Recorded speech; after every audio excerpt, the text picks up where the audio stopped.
And we're here at the Bottom Line Restaurant after an incredible day. The Legends hockey game with some of the most incredible hockey players.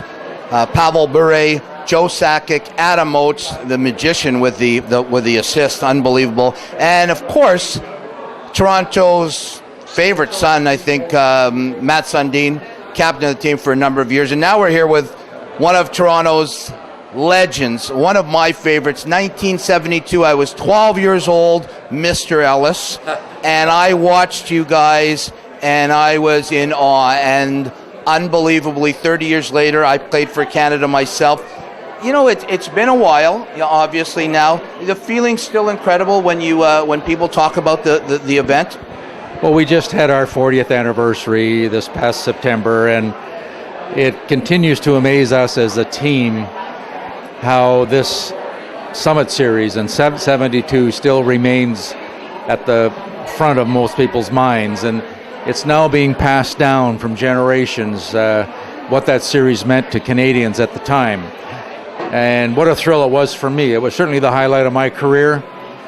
You know, I was fortunate enough to be on a Memorial Cup team, a Stanley Cup team, but Team Canada 72 was definitely the highlight because we were representing Canada. We were representing the birthplace of the game, and we were representing our way of life back then, because the Russians at that time, the Soviets, it was a communist country, and at that point they were defeating our Allen Cup champions that we were sending over to represent us in the World Championships and so on.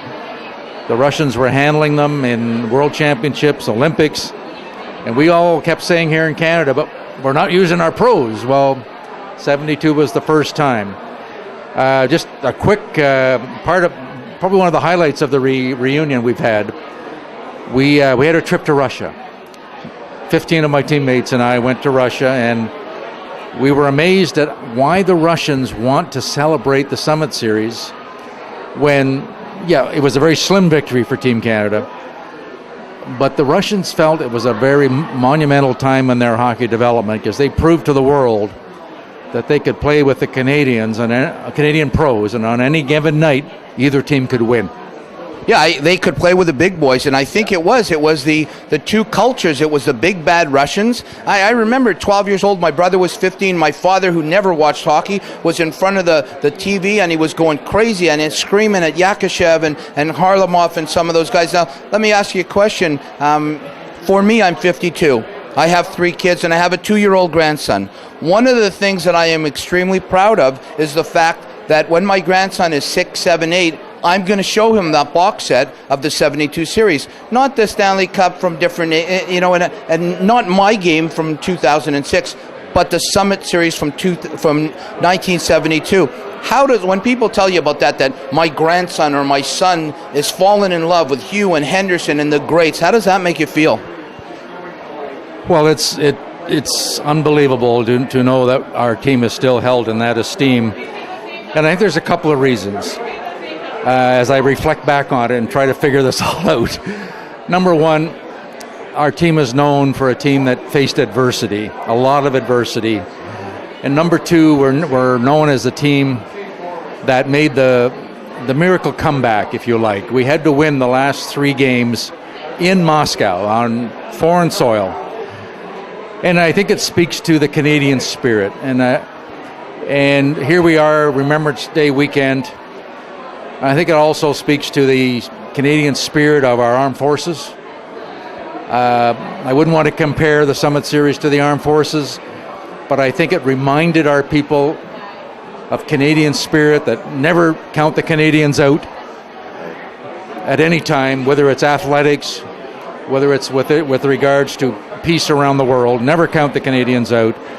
And I really think that is one of the reasons our team is held in such esteem. And I think the Russians now, they may not admit it, but they had a ton of respect for you guys back then. You could see it watching, I don't know if you've talked to the guys recently. Well, you had the event, so whether you talk to some of them are not with us nowadays. But I think they now, when you see the kids coming over from Russia, the respect that they had for the Canadians, because the Canadians made the Russians who they are, in my opinion. Well, there's no question. That's one of the things we feel very strongly about and we're very proud of. Team Canada 72, the Summit Series, was a watershed series. It cracked the door open for Europeans to start coming over to Canada to play. Borja Salming participated tonight in our game. The following season, after that series, Borja Salming came to be a Toronto Maple Leaf. And actually on our way to Russia, we stopped in Sweden and played 2 games against the Swedish national team. The reason was so we could get used to playing on international ice hockey surface. It was a larger ice surface. Borja Salming was playing for Sweden at that time.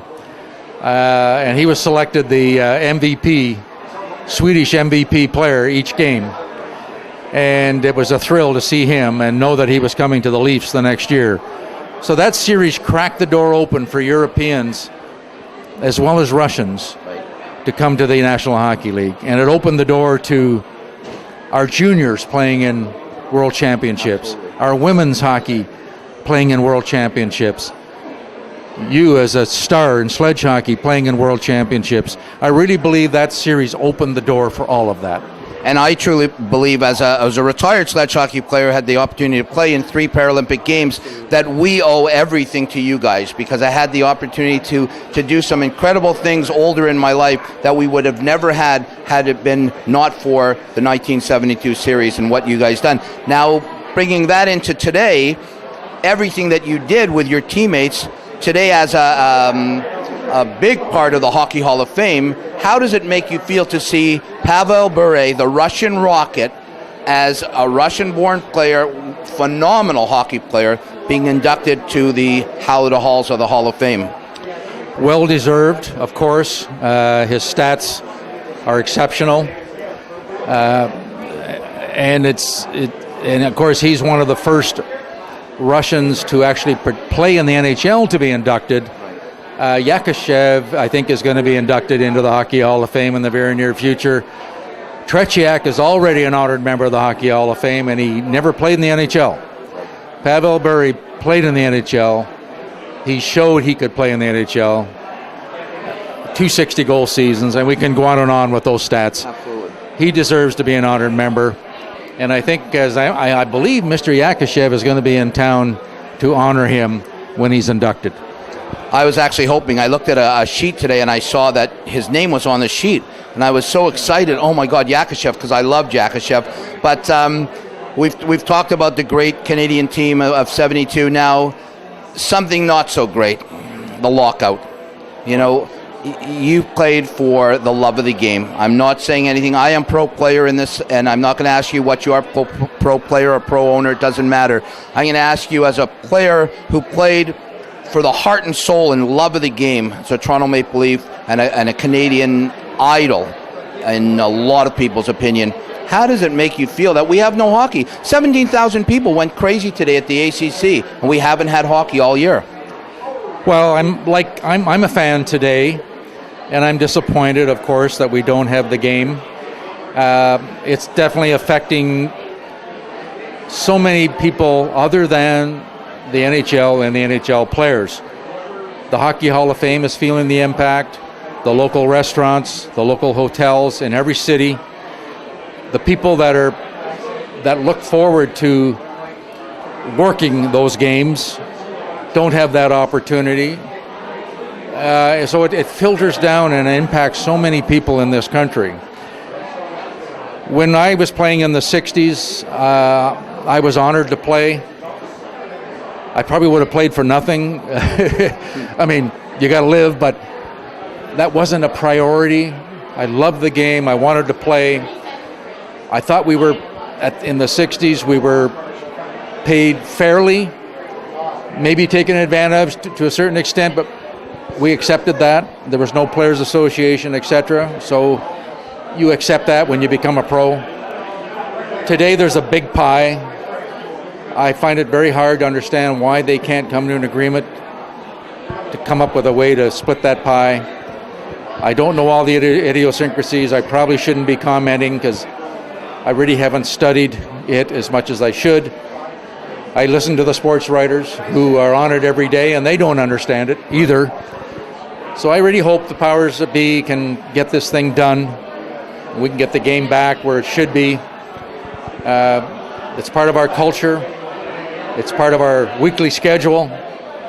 And I hope the fans will come back. In Toronto, as you know, they will come back. Yeah. But I'm really concerned for some of those teams in the States. Absolutely, me too. And this has been incredible. Thank you so much for your time. It's the next edition of the Rosen Report with Ron Ellis, incredible Canadian hockey player, but more than that, ladies and gentlemen, an incredible Canadian, all class. Thank you very much, Mr. Ellis. Ron's the name to you, sir. Thank you.